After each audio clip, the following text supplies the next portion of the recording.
One of the first illustrations in Jack Nicklaus's very influential book, Golf My Way, depicts three champions, himself, Ben Hogan and Bobby Jones, all just prior to the point of impact. And why he thought this important to demonstrate was because his assertion was that regardless of the individual characteristics of the swings of those three champions, they were all in the same position as they approached the ball. Now the shapes are what I want to talk about. The shapes that they were in had the left arm and club in a straight line. It's simple enough. The left arm and the club form the radius of a circle, and that's what we're really drawing with a golf club. The center, which has to be fixed, is where the shoulders cross the spine, so about here. So the arms and club are straight. The right arm is bent, and underneath the left one, Ben Hogan very famously asserted that you could put a club under this elbow, lay it across this elbow, and have that pointing at the target. I think a mild exaggeration, but generally, if you look at the Jack Nicklaus's diagram there, you can see that it's about true. Then, of course, the right leg is bearing relatively at that point little weight. You'll even see with the champions that the heel has started to lift off the ground, the knee is bent, and that demonstrates to me that most of the weight has now been shifted to the left foot, but very importantly, the head has stayed, a somewhat ambiguous expression, behind the ball, which means simply to the right of the ball. Now those shapes are so important and characteristic of all champions to this present day because of the purpose of those shapes. They're anticipating a collision. So a golf ball is stationary, we get that, and the club's moving at 100 miles an hour, it might be, with a strong golfer.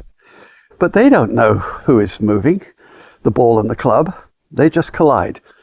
And if, of course, the collision is off the percussive center of the club, what is colloquially called the sweet spot, that means that the club will be deflected and the impact weakened.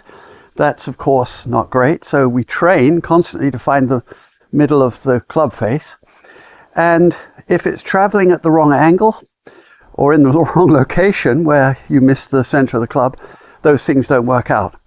So we need constancy, and golf is trying to throw us off that all the time. We've got 14 different clubs, all rarely hit 2 consecutive shots with the same length, and an almost infinite array of slopes. And so the variations mean that we have to train so that the club is passing exactly the distance from our feet when we make contact with the ball that we needed for that club on that slope. And so the shape has the left arm and the club extended, and the right elbow bent, and the right knee subtly lifting, and the heel coming off the ground, and it's anticipating that collision. Now, when the collision occurs, your job is to create an environment where the ball bounces off the club, and the club doesn't bounce off the ball, or some variation of that. Now, there's inevitably a little bit of that resistor, but if you are indeed in the right location at the right angle, moving with speed, then the ball bounces off the club, the shaft will flex, and these elements of the right arm will suddenly change because for about a half a millisecond, the club and the ball are together, and the club is essentially stopped. And you keep moving for a half a millisecond, and then when the ball bounces off, your body goes yippee and passes through the ball, and this hand and arm straighten out, and the club continues to the end of the follow-through. So be mindful that the shape you're delivering is anticipating that impact, and are you ready to resist it? A good way to test it is to walk up to a leg of a chair of some sort and hold the club at the impact position and push and see what muscles and shapes seem to be best associated with you applying force there in anticipation of the ball bouncing off. I think you'll find that informative.